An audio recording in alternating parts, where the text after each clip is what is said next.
বিসমিল্লাহির রহমানির রহিম। হে সমস্ত জগতবাসী, আজকে আপনাদের সামনে যে আলোচনাটি নিয়ে হাজির হলাম, এই আলোচনাটি অবশ্যই মন দিয়ে শুনবেন। অবশ্যই এই কথাগুলো কোরআনের, আল্লাহর বাক্যের এই কথা, আর এই কথাগুলো এমনই কার্যকর যে যদি আমল করতে পারি তো আমাদের জীবন অনেক সুখী হবে। দুনিয়াতে যে সুখ পাইল না বা বিভিন্ন খারাপই লিপ্তই থাকলো, সে কিন্তু আখেরাতেও সুখ নেই তার। তাই বলবো, আমরা যদি পৃথিবীতে সুস্থ থাকি আল্লাহর ইবাদত করতে পারবো। অসুস্থ থাকলে ওহরে মারে বলতে বলতে কিন্তু আমাদের দিন চলে যায়, আমরা কিন্তু আল্লাহর ইবাদত সেভাবে করতে পারি না। তাই বলবো কি, সূরা বুরুজ এর আমল ও ফজিলত থেকে আপনাদের সাথে কিছু আলোচনা করব। যে সূরা বুরুজ এর আমল ফজিলতের যে একটা বিষয়, সেটি হলো, দেখুন, এশার নামাজে সদা সর্বদা এই সূরাটি পাঠ করলে জ্ঞানের প্রসারতা জন্মে। আচ্ছা, এ সূরা পাঠ করে কোনো শিশুর গায়ে দম করিলে শীঘ্রই সে মাতৃদুগ্ধ পান করা ত্যাগ করে দেবে। অনেক শিশুরা আছে মায়ের দুগ্ধ অনেক বড় হয়েও খেতেই থাকে এবং দেখা যায় সে ছেলে এখান থেকে বন্ধ হয় না, বাবা চর থাপ্পড় দিলেও সে একই অবস্থা। তাহলে অবশ্যই আমরা মনে রাখবো যে সূরা কারিক এর আমল ও ফজিলত, এ সূরা পাঠ করব এবং আমাদের মনে মনে কোনটি নিয়ত থাকবে এবং আমাদের কি কি ফল ফলবে। সূরা কারিক এর আমল ও ফজিলত, এই সূরা পাঠ করে ঔষধের উপর দম করে বা ফুঁক দিয়ে সে ঔষধ সেবন করলে কোনরূপ ক্ষতি সাধন করবে না। আচ্ছা, কথাটা আমি আবার বলছি, অবশ্যই খেয়াল করবেন। সূরা কারিক এর আমল ও ফজিলত, এ সূরা পাঠ করে ঔষধের উপর দম করে সে ঔষধ সেবন করলে কোনরূপ ক্ষতি সাধন করবে না, বরঞ্চ যেই রোগের নিয়তে খেয়েছেন সেই রোগ ভালো হয়ে যাবে ইনশাআল্লাহ। এবার আসি, 40 বার পাঠ করতে হবে সূরা বুরুজ। 40 বার পাঠ করলে জিন ভূতের আসর দূর হয়ে যাবে। যদি কারোর ভিতরে জিন ভূতের কোনো আসর থেকে থাকে তাহলে সেটি দূর হয়ে যাবে ইনশাআল্লাহ।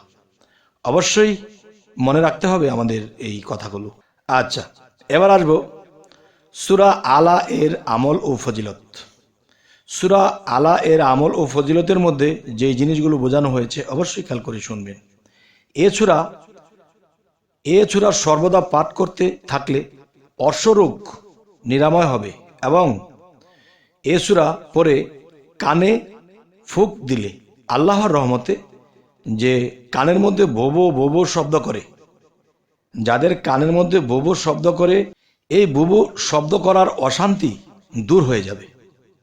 আচ্ছা, এবার আসি যে গর্ভের প্রথম মাসে এ সূরা লিখে গর্ভবতীর ডান বুকে বেঁধে দিলে ইনশাআল্লাহ আল্লাহর রহমতে সুসন্তান জন্মিবে।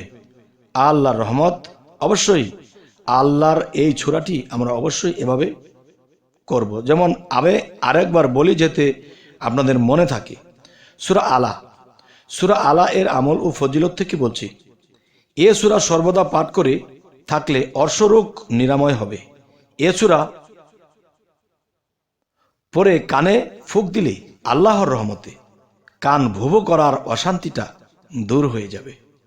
আচ্ছা, এবার গর্ভের প্রথম মাসে গর্ভের কোনো মহিলার বা নিজের আত্মীয় স্বজন যে গর্ভের প্রথম মাসে এ সূরা লিখে গর্ভবতীর ডান বুকে বেঁধে দিলে ইনশাআল্লাহ সুসন্তান জন্মিবে।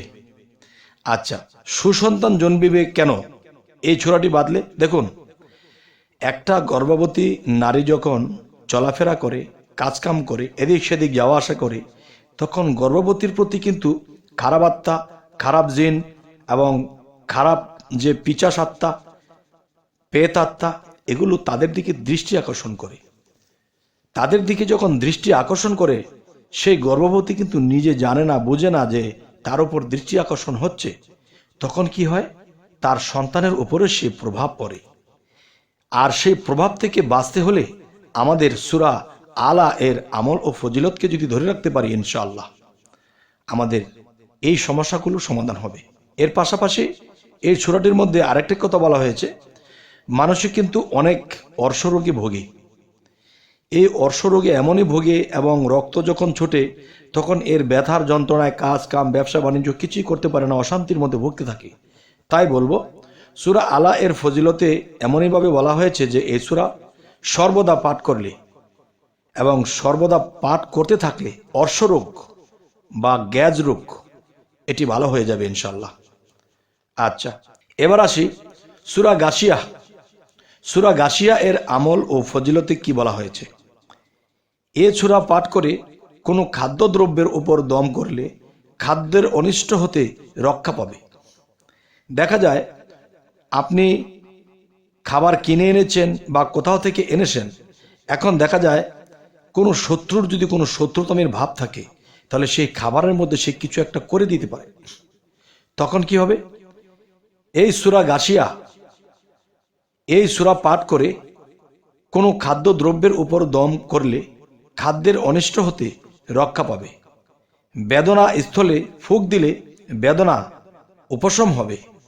21 বার এ সূরা পাঠ করে, আচ্ছা, সূরা গাশিয়া 21 বার এ সূরা পাঠ করিলে বদ খেয়াল দূর হয়ে যাবে। দেখা যায় কোনো মানুষ ভালো একটা কাজে নামবে বা ভালো একটা দিকে তার দৃষ্টি আকর্ষণ দিতে হবে, খেয়াল করে সেই কাজটি করতে হবে, কিন্তু তার মধ্যে কোনো বদ খেয়াল মানে বাজে একটা খেয়াল তার মধ্যে এসে তাকে ডিস্টার্ব করে এবং সে সেই খারাপেই লিপ্ত হয়ে যায়। তাই আমি বলবো, হে সমস্ত জগতবাসী, আপনারা অবশ্যই সূরা গাশিয়ার আমল এবং ফজিলতটি করবেন, ইনশাল্লাহ সেই বিপদ থেকে আমরা রক্ষা পেয়ে যাব। এবার আসি সূরা ফাজর। সূরা ফাজর এর আমল ও ফজিলতের মধ্যে বলা হয়েছে, মধ্যরাত্রে একবার এ সূরা পাঠ করে পরে স্ত্রী সঙ্গম করলে নেক সন্তান লাভ হইবে। আচ্ছা, যদি অবশ্যই আপনারা এই কথাগুলো বিশ্বাস করেন, বিশ্বাস তো করতেই হবে, যদি মুসলমান আমাদের বিশ্বাস করতেই হবে। সূরা ফাজর এর আমল ও ফজিলতের মধ্যে এটি পাওয়া গেল যে মধ্যরাতে একবার এ সূরা পাঠ করে পরে স্ত্রী সঙ্গম করলে নেক সন্তান লাভ হইবে। আচ্ছা, প্রত্যহ চন্দ্র মাসের 14 তারিখে রাত্রে একবার করে এ সূরা পাঠ করলে কিয়ামতের দিবসে তার চেহারা নূরে নূরান্বিত হবে। সুবহান আল্লাহ। আল্লাহ আমাদের জন্য কত সুযোগ সুবিধা রেখেছে, কিন্তু সেই সুযোগ সুবিধা আমরা নেই না। আমরা এই জন্যই কিন্তু দুনিয়াতে আপদে কুপতে থাকি, কষ্ট পেতে থাকি, খারাপ দিকে যেতে থাকি। তখন কিন্তু আল্লাহকে কখনোই দোষারোপ করতে পারবো না, যেহেতু আল্লাহ আমাদেরকে সুযোগ দিয়ে রেখেছেন। যাই হোক, এবার আসি সূরা বালাদ। সূরা বালাদ এর আমল ও ফজিলতের মধ্যে কি বলা হয়েছে যে শিশু জন্মগ্রহণের সময় এ সূরা লিখে শিশুর গলায় বেঁধে দিলে অনিষ্টকর প্রাণী ও যাবতীয় পেটের অসুখ হতে নিরাপদ থাকবে। আলহামদুলিল্লাহ।